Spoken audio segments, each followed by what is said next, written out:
Hi, you're on the Reddit Confessions channel. The first thing she did was complain about the airport coffee. Not a hug, not, I missed you, just that they ran out of oat milk. Can you believe that? She dropped her suitcase at the door like it was my job to take it upstairs. Her sunglasses were still on. Her tan looked fake.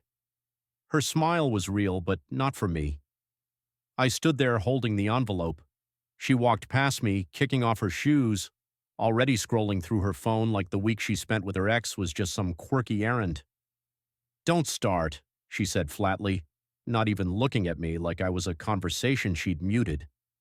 That's when I handed it to her. One simple envelope, no drama, just closure. She blinked. What's this? I didn't answer. She opened it, read the top line. Pause. Divorce, she whispered, like the word itself was in a foreign language. I finally spoke. Quiet, calm, already detached, already finished. She laughed. Actually laughed. You're being ridiculous. I didn't move. I didn't blink. She flipped through the papers, her smirk slipping with every turn. Assets split, car in my name. Her trip money traced, documented, refunded from our joint account. And the best part, a printout of her texts with Caton, time-stamped, geotagged, screenshotted, and notarized. Her face turned pale, and then the panic set in. She didn't cry, not right away. She just stood there, flipping through the pages like they were a script she hadn't auditioned for. Page after page of cold legal reality, my signature at the bottom of each. Her betrayal laid out in bulletproof detail, and yet she still tried to spin it. You're really doing this over what, old messages? You're blowing up our life over nothing. I nearly laughed. Nothing. I spent 6 years giving her everything, my time, my money, my peace of mind, and she called a week-long secret vacation with her ex nothing. She stormed into the kitchen, pacing like a lawyer building a defense. You're overreacting. We didn't even sleep together. Her words were sharp, confident, until I tapped my phone and played the audio. Crystal clear, her voice breathless, whispering, I forgot how good you were. That was the moment her whole expression collapsed. Her hands trembled. She reached for a chair and sat down like her legs had given out. You bugged me? She croaked. No, I said, setting the PI's folder on the table. I trusted you. He didn't. That stung. I saw it in her eyes. She wasn't just ashamed. For the first time, she was scared, not of me, but of the consequences. Raina always thought she could talk her way out of anything, but now every lie was labeled and documented, and there was nothing left to explain. You're not even going to talk to me? She asked. You just what? Plan a takedown while I was gone? That made me snap. No, Raina, I planned a future. You burned it down. I just handed you the ashes. She stood up fast, knocking the chair over. You're weak, she hissed. You always were. I needed someone with fire. I nodded slowly. That's why you went crawling back to a man who dumped you in college and now sells crypto courses on Instagram. Her silence was deafening. That's when I walked to the front door, opened it, and motioned to her suitcase. You should go before this gets worse for both of us. She didn't move, just stared at me like I was someone she didn't recognize. Maybe I wasn't. Maybe the version of me who let things slide, who begged for connection, who believed her excuses. Maybe he died the moment she left for that flight. And maybe that's the part she regrets now, not the affair, but that I finally stopped being the doormat she needed. She didn't leave that night. She sat at the kitchen table pretending the envelope in her lap wasn't a grenade. She looked around the house like it was unfamiliar now, like I had rearranged everything while she was gone. Maybe I had, emotionally at least. I didn't raise my voice, didn't curse her out. That's what made it worse. I wasn't the man she remembered. I wasn't begging. I wasn't broken. I was done. And I think that terrified her more than anything. She finally spoke around midnight. So what now? Her voice cracked slightly like she still couldn't believe I was serious. You want me to just leave? That's it? I didn't even turn to look at her. I was on the couch, flipping through channels, not watching anything, just needed background noise to drown her out. Raina, I said calmly, you already left. All I'm doing is catching up. She started crying then. Soft at first, then harder when she realized I wasn't coming over to comfort her like I used to. She said things I'd heard before, but this time they fell flat. We can fix this. It didn't mean anything. I made a mistake. All the classics. But the worst part wasn't her words. It was that she still thought I was dumb enough to buy them. I got up to grab a drink. As I passed, I saw her looking at her reflection in the microwave door, mascara running, lips trembling, and I swear I saw something I hadn't seen in years. Shame.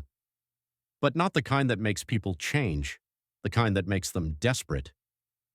Dean, she whispered, you don't have to do this. We can figure it out. I'll cut him off. I swear. I laughed, quiet, bitter. You already figured it out when you packed for that trip. You just didn't think I would. She followed me barefoot into the hallway, pleading now.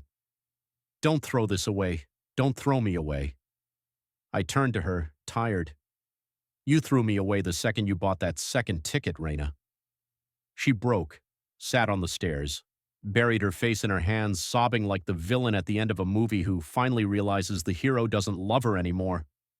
And the sad part, a small piece of me still felt bad. But I didn't stop walking. I didn't kneel beside her. I went upstairs, shut the door, locked it. That night I lay in bed alone while she stayed downstairs on the couch, crying herself into silence. I thought I'd feel free. I didn't. I just felt empty, like someone had taken a vacuum to my chest and left nothing but echo. But I needed that silence, because the next morning I was going to tell her something that would destroy whatever little hope she still had left. The next morning wasn't quiet. It was fake quiet. The kind where the coffee machine hisses louder than it should and the clock ticks like a countdown. I came downstairs already dressed. She was sitting on the same couch she cried herself to sleep on, wrapped in a blanket I bought her 2 Christmases ago. I wondered if she even remembered that, or if that memory had been overwritten by beach photos and secret hotel rooms. Raina looked up, eyes puffy, trying to read my face. She didn't ask how I slept. She just blurted, "Can we talk before you make things worse?" I didn't answer. I walked to the fridge, poured myself orange juice, sat down at the dining table and placed a small box next to my glass. That got her attention. She stood slowly and crossed the room like she was approaching a wild animal. "What's that?" she asked, her voice cautious. "My goodbye," I said, not looking at her. She sat across from me, still wrapped in that blanket like it could protect her from consequences. "Dean, I made a mistake, a big one, but don't act like you're innocent. You've been distant for months." That was her defense, me being distant, as if emotional detachment gives someone a green light to resurrect an ex and book matching plane tickets. "I was distant," I said slowly, "because I was watching the woman I love turn into someone I couldn't recognize." She flinched. For once her eyes didn't roll or dart away. They just dropped. "I thought he could give me something I'd lost," she muttered. But it wasn't real. It didn't feel right. I slid the box toward her. She opened it, probably expecting a ring or some nostalgic relic I'd kept to remind her what we used to be. But it wasn't that. It was her phone. Not the one she used now. The old one she'd thrown in a drawer months ago because she said it was too slow, except it still had her backup files, messages, videos, photos, everything. She looked at me in disbelief. "You went through this?" "No. I let your lies walk me straight to the truth. I didn't need to break in. You left the door wide open." She reached for the glass of water beside her and nearly dropped it. "What do you want from me, Dean? You want me to grovel? You want me to disappear?" I stared at her. "I want the woman I married back, but she's gone, and what's left isn't worth fighting for anymore." She broke again. Tears ran silently this time, like she knew the performance didn't matter anymore. She stood up, opened her mouth, closed it again, then finally whispered, "I never thought you'd have the strength to walk away." I smiled faintly. Neither did I, but you showed me how. That morning she packed again, but slower this time. I didn't offer to help. I didn't ask where she was going. I just watched her zip up her life and drag it out the door. This time without a tan or a smirk. And still, she didn't realize that the worst part hadn't even started yet. Raina was gone, at least physically. Her bags were packed, her keys left on the counter, and the door had closed behind her like the final click of a coffin lid. But her presence still haunted every corner of the house. The faint smell of her perfume in the hallway, the half-used bottle of shampoo in the shower, the way my name still echoed differently when I said it out loud, like it didn't belong to a husband anymore, just a man who'd finally stopped begging. But the story didn't end with her leaving. No, that's where things got complicated. I thought I'd feel relief, maybe even satisfaction, but what I actually felt was nothing. Just the kind of numb that makes you question if you ever mattered to the person who slept beside you for 6 years. I stood in the kitchen staring at the coffee pot she used every morning, and I realized I didn't know how I liked my coffee. I always made it the way she liked it. That same day I got a call. Not from her, but from Caton. Yep. The ex, the man she thought would replace me. He sounded nervous, which was rich coming from the guy who had no problem cozying up to another man's wife. "Hey, Dean, I think we should talk," he said. I nearly dropped the phone. "What makes you think I have anything to say to you?" I asked. He hesitated, then said the one thing that flipped everything upside down. "She lied to both of us." I froze. "Come again?" I said, bracing myself. He sighed. "She told me you were separated, that she filed first, that you cheated. I didn't find out the truth until she broke down at the hotel. I left early. I didn't sleep with her, man." Part of me wanted to believe he was just covering his own guilt, but something in his voice felt honest, shaky, ashamed, even a little lost. He said Rhea kept spinning stories even on the flight down, said she had a plan and that I'd never see it coming. And suddenly all the missing pieces started clicking into place. It wasn't just betrayal, it was manipulation. She hadn't just cheated. She had tried to rewrite reality for both of us. I hung up without saying much, but I was shaking. Not out of anger, but out of clarity, because now I saw her for what she really was, a master of illusion. She didn't just break our vows. She twisted them until they became something unrecognizable, then fed them back to us like truth. Later that evening, I went into the closet and pulled down the storage bin I'd been too afraid to open before. Inside were letters, dozens of them from her, from the early days before we got married. Notes about forever, about how I made her feel safe. I read them one by one and realized something horrifying. I still wanted to believe those words were true even after everything, but belief doesn't make betrayal disappear, it just delays the pain. And I wasn't done hurting yet. 3 days after she left, I received a letter in the mail, handwritten, no return address, but the handwriting was unmistakable, hers. I stared at the envelope for a full 10 minutes before I opened it. Not because I expected some grand apology, but because I wasn't sure if I had the strength to read one more lie. But curiosity is a cruel addiction. I opened it anyway. It wasn't an apology. It was a script, a carefully worded essay about miscommunication, emotional distance, and how she needed clarity. She said she never meant to hurt me, but that she had to explore what her heart was pulling her toward. "I didn't know if what we had was real anymore," she wrote. "So I had to step away to see if it still was." Step away, she called a secret vacation with her ex-boyfriend. Stepping away, my stomach twisted as I read on. The letter ended with, "If you ever decide to forgive me, I'll be waiting. I still love you, even if I've done everything to make you doubt it." No signature, no return address, just that haunting line that sat in my chest like a stone. I'll be waiting. I didn't know what bothered me more, that she wrote it, or that part of me still wanted to believe it. Later that evening, I called Gabe, the same friend who helped me uncover her lies. I hadn't told him everything yet, but I needed a voice outside my own head. He didn't mince words. "Dean, you don't owe her healing. You owe yourself freedom. She made her choices. Stop carrying her consequences. I wish it were that easy, because the truth is, betrayal doesn't just hit your heart, it hits your identity. I started questioning everything. Was I boring? Was I not enough? Did I miss signs years ago and just pretend not to? I replayed moments like old voicemail messages, ones where she smiled at me, held my hand, said she was lucky. Was it all fake, or had I been real in a story that slowly rewrote itself? The next morning, I got a text from an unknown number. You okay? I nearly deleted it, assuming it was her, but something stopped me. I replied, Who is this? Seconds later, It's Caton. Can we talk? I didn't answer. That afternoon, though, I got a knock at the door. Not Raina, not Caton, someone else entirely. Raina's younger sister, Isla. She looked nervous, clutching a tote bag, eyes darting to the driveway like she'd parked illegally. Can I come in? She asked softly. I hesitated, then stepped aside. She sat on the edge of the couch like she didn't want to make herself too comfortable.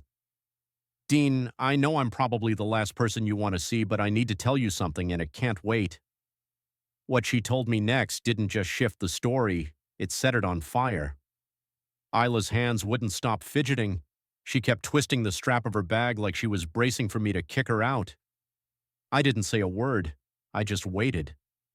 My head was spinning with 1,000 possible scenarios, none of them good. But her face told me this wasn't about damage control. This was something else, something she'd been carrying and finally couldn't keep quiet about. I should have told you sooner, she began, barely above a whisper. But Raina made me promise not to get involved. She said it would ruin everything. That phrase, ruin everything, sent a cold spike down my spine. Ruin what? I asked. What was left to ruin? Isla looked up at me, her eyes red, and finally said it. This wasn't the first time, Dean. Caton wasn't the only one. I felt like the floor shifted beneath me. I gripped the edge of the coffee table just to stay grounded. What are you saying? I asked slowly, even though part of me already knew. She's been doing this for years, Isla continued. She'd meet up with guys on her work trips. She even told me once that she liked the thrill, said it made her feel powerful.